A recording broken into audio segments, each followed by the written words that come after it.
Hi everyone, welcome to Kiran style. ఈరోజు మనం బెండకాయ రైస్ ఎలా తయారు చేసుకోవాలో తెలుసుకుందాం. ఈ వీడియో స్కిప్ చేయకుండా లాస్ట్ వరకు చూడండి. చాలా సింపుల్ అండ్ టేస్టీ, హెల్దీ కూడా. చిన్నపిల్లలు ఎంతో ఇష్టంగా తింటారు దీన్ని.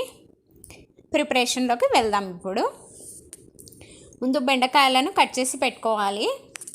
తర్వాత ఒక బాండీ పెట్టి అందులో ఈ బెండకాయలని ఒక 2 minutes ఫ్రై చేసుకోండి.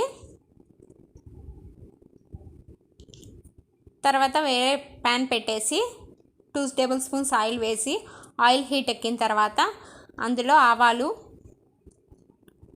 జీలకర్ర, తర్వాత ఒక కట్ చేసుకున్న ఉల్లిపాయను ఇందులో వేసేసుకుందాము.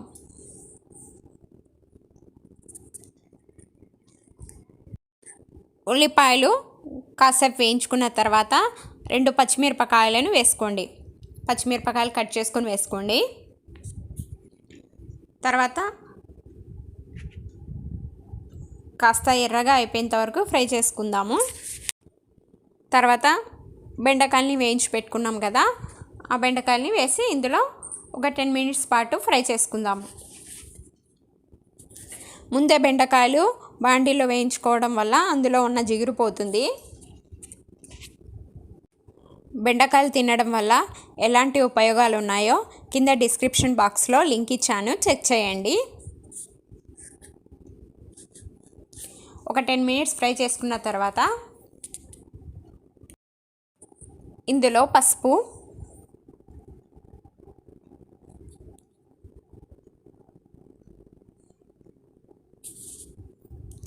ఒక టేబుల్ స్పూన్ కారం,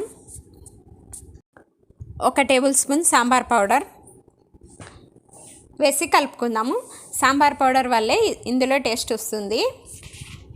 సాంబార్ పౌడర్ అయితే కంపల్సరీ వేసుకోండి. తర్వాత రుచికి సరిపడినంత ఉప్పు వేసుకొని కలుపుకుందాం. బెండకాయలు మగ్గిపోయాయి.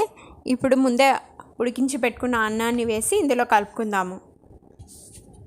అన్నం పొడి పొడిగా ఉంటే చాలా బాగుంటుంది.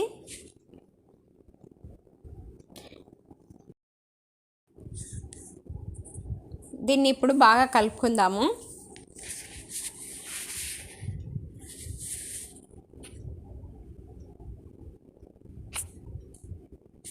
చాలా టేస్ట్ అయితే చాలా బాగుంది. మీరు కూడా కంపల్సరీ ట్రై చేయండి. ట్రై చేసి కింద కామెంట్లో తెలియచేయండి. ఫైనల్గా ఇందులో కొత్తిమీర వేసుకొని కలుపుకుందాము. అంతే అండి, చాలా easy and simple healthy recipe. Bendakaya rice is ready to serve.